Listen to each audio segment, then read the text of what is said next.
Hello, everyone. My name is Antoinette Gardner. Today, I get to share just a little bit of how God is dealing with me in this season. It is my prayer, it is my hope that in my sharing that something is said that would encourage you in whatever season God has you in.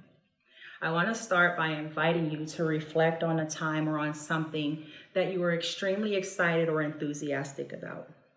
I want to invite you to reflect on something that you had high expectations or high hopes for, only to be disappointed or to be let down. Only to learn that that thing that you were extremely excited about wasn't as excited about you as you were for it. As I reflect on the last 6 months, I realize that that's really been my experience with 2020 so far. You see, I've entered 2020 with some new goals that I was expecting to crush. My family and I had plans to build some new and beautiful memories in 2020. There were some things from 2019 that we had began and we were excited about completing in 2020. The 2020 came out with some fast curveballs, and those curveballs were unexpected. They were quick, and we hadn't practiced swinging at those balls. Not only were they unexpected, they were unpleasant, and they were very disheartening. And so as I reflect on the season that we're in, as I reflect on the global pandemic, as I reflect on the pain and the suffering and the divide that we're experiencing right now, I'm reminded of the children of Israel and all the many challenges they endured for 40 years while in the wilderness. It was during that time that they were in pursuit of the promised land. They were in pursuit of freedom. While in pursuit of that freedom, they were hungry, they were tired, they were afraid, they were unstable. Not only that, the children of Israel kind of created obstacles for themselves. They were known to be a complaining and a murmuring people. They had poor attitudes, they lacked faith. And so it was in that time that they were so overwhelmed with everything that was taking place around them, the things that weren't working out in their favor, the things that they weren't pleased with, that they forgot or they were distracted by those things, that they weren't able to see God's hand at work in their lives. They couldn't see that God was performing miracles in their midst. They couldn't see that God was making ways in impossible situations. They forgot about God parting the Red Sea to give them a way of escape from their enemies. They forgot about God dropping down manna from heaven or raining down manna from heaven to provide their needs. They forgot about these things. They were overwhelmed and they were distracted by the things that were not working. And perhaps their murmuring and their complaining was a sign that they had lost hope and they were confused. So if I compare the season that we're in and the things that we're going through, perhaps we too are just like the children of Israel, that we too are overwhelmed with the sense of hopelessness and confusion.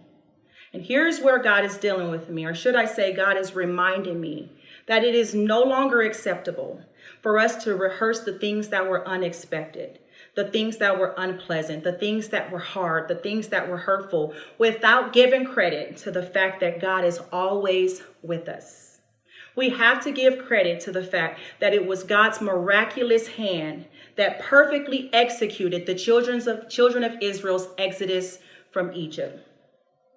Isaiah 46, 16 through 19 reads, I am the Lord who opened a way through the waters, making a dry path through the sea. I called forth the mighty army of Egypt with all its chariots and horses. I drew them beneath the waves and they drowned. Their lives sniffed out like a smoldering candle wick. But forget all that. It is nothing compared to what I am going to do. For I am about to do something new.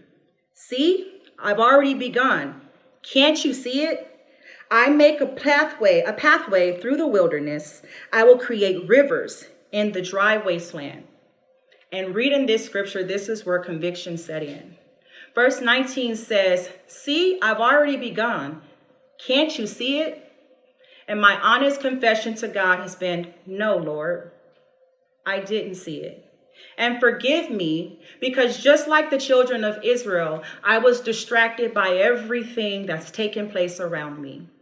I was distracted by the things that were unexpected, the things that have been unpleasant, the things that have been hard. Just like the children of Israel, that's been my response. And so it is in this season that God is calling us to fix our eyes on him. I encourage you that in this season, as we're navigating through this season, as we're navigating through these challenges and these difficulties, that we fix our eyes on God, and instead of rehearsing our problems and instead of rehearsing what's not working and what's not right, that we would stand firm and bold in declaring that God is indeed a way maker, that he is a promise keeper, that he's the light in the midst of darkness for his people. We're so glad that we have confidence in knowing that the God we serve, he is a way maker, he is a miracle worker, he is a promise keeper, he is the light in the midst of darkness. Come on and worship with us.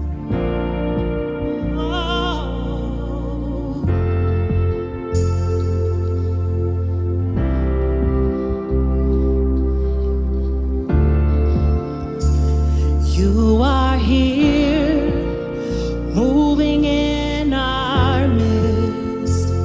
I worship you. I worship you. You are here, working in this place. I worship you. I worship you. You are here, moving in our midst. I worship you. I worship you. You are here, working in this place. I worship you. I worship you. You are a